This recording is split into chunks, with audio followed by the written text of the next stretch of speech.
এই অবস্থায় কোথাও যাচ্ছেন?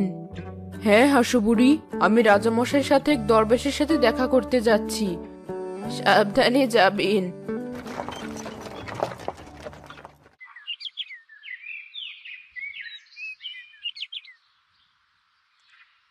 ওই তো গুহা দেখা যাচ্ছে, আর একটু সামনে গেলেই দরবেশের সাথে দেখা হয়ে যাবে।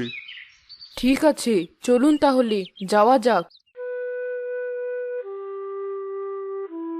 রাজামশাই, রানী সাহেবা, আপনারা এই গরিবের গুহায় কি মনে করে এলেন? আমাকে ডেকে নিলেই তো পারতেন। দরবেশ সাহেব, আপনার সম্পর্কে আমরা অনেক শুনেছি, এই জন্য এখানে এসেছি। আমাদের বড়ই দরকার আপনার সাহায্যের। হ্যাঁ দরবেশ বাবা, আমার গর্ভে সন্তান জন্ম নিতে চলেছে, কিন্তু আমি বেশ কিছুদিন যাবৎ অসুস্থতা অনুভব করছি। বুঝতে পারছি না কেন। ও আচ্ছা, আপনার এই সন্তানটি এমনিতেই হচ্ছে, নাকি এর আগে অন্য কারো সাহায্য নিয়েছিলেন, কোনো দরবেশ বা জাদুঘরের? আসলে আমাদের বিয়ে হয়েছে অনেক বছর, কিন্তু আমাদের কোনো সন্তানাদি ছিল না। এই জন্য আমরা এক কবিরাজের সাহায্য নিয়েছিলাম। কবিরাজের সাহায্য নিয়েছেন, এই জন্যই এমন হয়েছে হয়তো।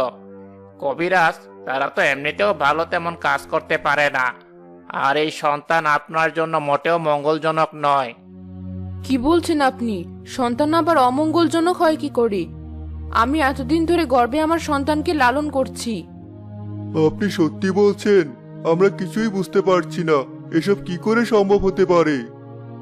আমি ঠিকই বলছি, অনেক দুষ্ট কবিরাজ রয়েছে, আপনারা এমন একজনেরই শিকার। আপনার উচিত ছিল আমার মতো কোনো দরবেশ বা পৃথিবীর কোনো জাদুকরের সাথে কথা বলার। এখন যেহেতু ভুল করেই ফেলেছেন, তাহলে আর কি করার। এখন তাহলে আপনি কি বলতে চাইছেন? যে কন্যা সন্তানের জন্ম হতে চলেছে, সেই কন্যা সন্তানকে যদি আপনারা বাঁচিয়ে রাখেন, তাহলে বড় হয়ে এই কন্যা সন্তানই হবে আপনাদের ধ্বংসের মূল কারণ। এ হতে পারে না, আমি একদমই বিশ্বাস করি না। রাজামশাই, এখান থেকে চলুন। আমি তো এই রাজ্যের ভালোর কথা চিন্তা করেই বলেছি। আগুন আমি লাগিয়ে দিয়েছি। আমার মতো এত গুণী একজন দরবেশ থাকতে এই রাজা এবং রানীর কি করে সাহস হয় কোনো কবিরাজের সাহায্য নেয়ার?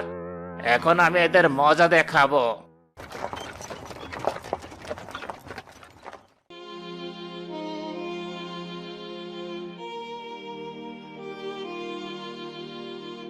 কি ব্যাপার রানী সাহেবা, বাইরে থেকে এসেছেন, পরে থেকে আপনাকে কেমন বিষণ্ণ মনে হচ্ছে? এভাবে বিষণ্ণ থাকলে তো বাচ্চার শরীর খারাপ করবে। আপনার কিছু প্রয়োজন হলে আমাকে বলুন, আমি এনে দিচ্ছি। হাসুবুড়ি, আমার কিছুই প্রয়োজন নেই, আমার একদম ভালো লাগছে না। রাজামশাইকে একটু ডেকে দাও তো, আমি রাজামশাইয়ের সাথে কথা বলতে চাই। ঠিক আছে, আমি এক্ষুনি রাজামশাইকে আপনার কক্ষে পাঠানোর ব্যবস্থা করছি। এখন আমি কি করব? দরবেশের কথা না বিশ্বাস করলেও তো হবে না। এই দরবেশ আশেপাশের রাজ্যে অনেক বিখ্যাত, যা বলে তাই নাকি সত্যি হয়ে যায়। ক্ষমা করবেন রাজামশাই, তবে রানী আপনাকে দেখতে চাইছেন। আচ্ছা ঠিক আছে হাসুবুড়ি, আমি যাচ্ছি দেখা করতে রানী সাহেবার সাথে। কি ব্যাপার রানী সাহেবা, আপনি আমাকে ডেকেছেন? হ্যাঁ, আমার বিশ্বাস হচ্ছে না, এমন কিছু দরবেশ বলতে পারলো কি করে? আমার কন্যা সন্তান আমি কিভাবে মেরে ফেলতে পারি? আমি নিজেও বুঝতে পারছি না, তবে তুমি একবার চিন্তা করে দেখো, এই কন্যা সন্তান যখন থেকে তোমার গর্ভে এসেছে তারপর থেকে তুমি অসুস্থ থাকছো। আর যদি দরবেশের কথা সত্যি হয়, তাহলে তো আমাদের কন্যা সন্তান বড় হলে আমাদের রাজ্য ধ্বংসের কারণ হবে। এটা হতে দেওয়া যাবে না। এতগুলো প্রজার জীবন আমরা আমাদের নিজের একমাত্র মেয়ের জন্য বিপদের মুখে ঠেলে দিতে পারি না। তাহলে এখন কি করব বলো? জন্মের পরপরই আমরা রাজকন্যাকে মেরে ফেলার ব্যবস্থা করব? এটাই একমাত্র উপায়। রাজামশাই এবং রানী সাহেবা যখন এই কথাগুলো বলছিল, আড়ালে দাঁড়িয়ে হাসুবুড়ি সবকিছুই শুনতে পায়। এসব কি বলছে রাজামশাই আর রানী সাহেবা? এ হতে পারে না। একটা ছোট্ট ফুটফুটে বাচ্চা কি করে কারো কোনো ক্ষতি করতে পারে? আমি এ কোনোভাবেই হতে দেব না। অবশেষে সেই দিন চলে আসে।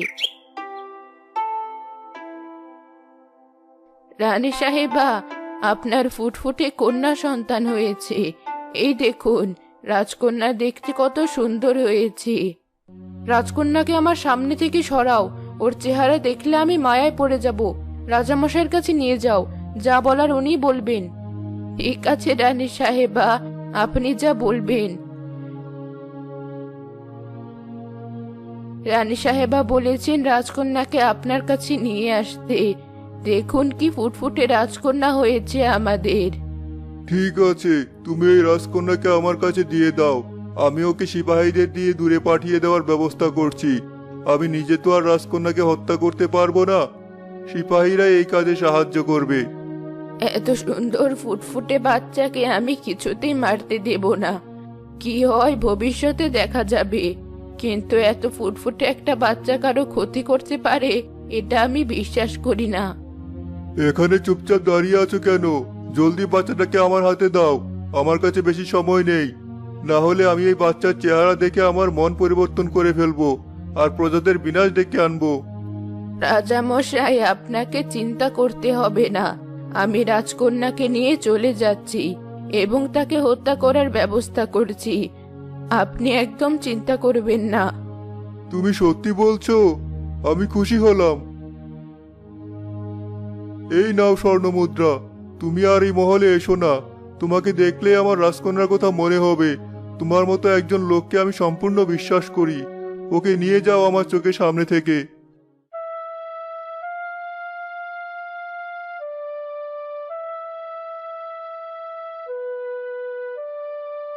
আমি আমার নিজের সন্তানদেরকে তো বাঁচিয়ে রাখতে পারিনি যে নাতি নাতনির মুখ দেখব। এখন থেকে তুই আমার নাতনি। আমি এখানে থেকেই তোকে লুকিয়ে মানুষ করব। কেউ জানতে পারবে না তোর আসল পরিচয় সম্পর্কে। আজ থেকে তুই শুধু আমার নাতনি বিনু। সময় চলতে থাকে এবং রাজকন্যা একটা সাধারণ মেয়ে হিসেবে সেই হাসুবুড়ির কাছে বড় হতে থাকে। কোথায় গেলি বিনু? তোর তো এখন বাড়িতে থাকার কথা। খাওয়া দাওয়ার নাম নেই, সারাক্ষণ শুধু এদিক সেদিক টোটো করে ঘুরে বেড়ানো। আমার একদম খিদে পাইনি, আমাকে যেতে দাও তো। আজ বাজারে সিপাহীরা আসবে। আমার কত ইচ্ছে ঘোড়াতে ওঠার। যদি আজ তাড়াতাড়ি যাই, হয়তো ঘোড়াতে ওঠার একটা সুযোগও পাবো। তোকে কতবার বলেছি এদিক সেদিক ছোটাছুটি করবি না। আর বাজারে কেন যেতে হবে তোকে? কত বড় হয়েছিস। তোকে বলেছি এসব সিপাহী মন্ত্রীদের কাছ থেকে যত দূরে থাকা সম্ভব দূরে থাকবি। আমার কথা কেন শুনিস না তুই? কিন্তু আমার যে খুব ভালো লাগে। আমার তো রাজপ্রাসাদে যাওয়ার ইচ্ছা।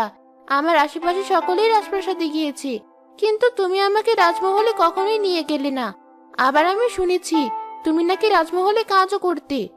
এখন এত কথা জিজ্ঞেস করা বন্ধ কর। আয়, আমাকে কাজে সাহায্য কর। ঘরের কত কাজ বাকি আছে। ঘরের কাজ শেখার নাম নেই, বাইরে গিয়ে ঘোড়া চালানো শিখবে।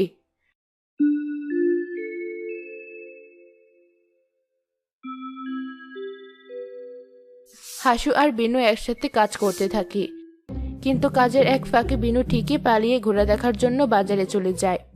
কোথায় গেল মেয়েটা? নিশ্চয়ই আবারও চলে গেছে বাইরে। এই নাতনিকে নিয়ে আর পারলাম না। কি বা করার, ওর শরীরে তো রাজবংশের রক্ত আছে।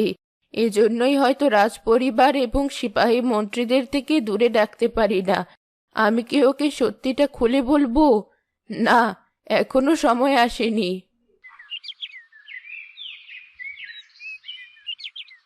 আরে, ও হাসিবুড়ি, আপনি কি বাড়িতে আছেন? হ্যাঁ, আমি বাড়িতে আছি, কিন্তু তোমার কি কাজ? তোমাকে তো আমি ডাকিনি।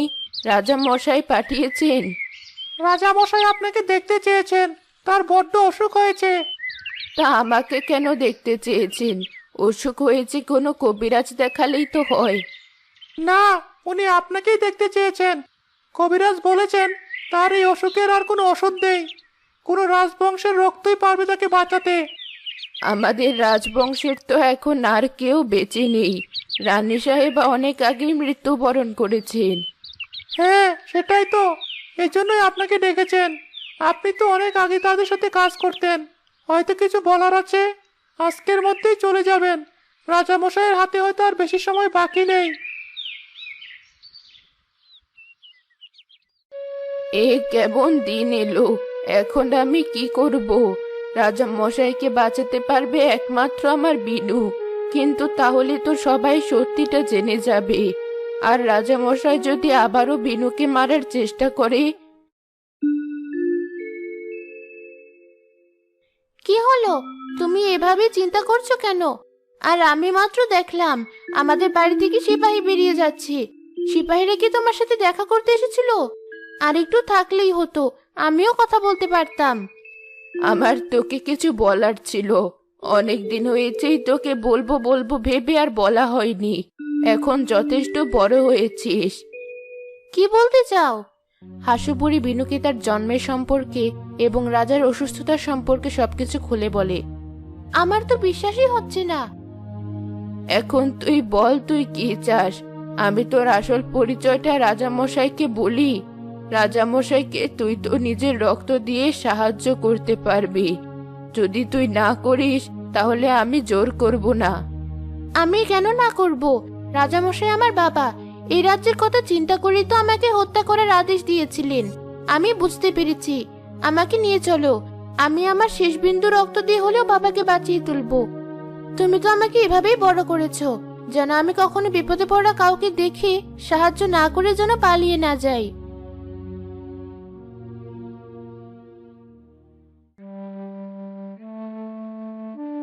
রাজা মশাই, এই হচ্ছে আপনার মেয়ে বিনু। কি বলছো তুমি হাসুবুড়ি? এই মেয়ে আমার রাজকন্যা? তার মানে কি আমি ভুল করেছিলাম সেই দরবেশের কথা মেনে? এত বছর পর্যন্ত ওই ভণ্ড দরবেশের কথা মতোই আমি আমার মেয়ের থেকে দূরে ছিলাম। আমারও তাই মনে হয়। সেই দরবেশ হয়তো আপনাদেরকে মিথ্যা কথাই বলেছে।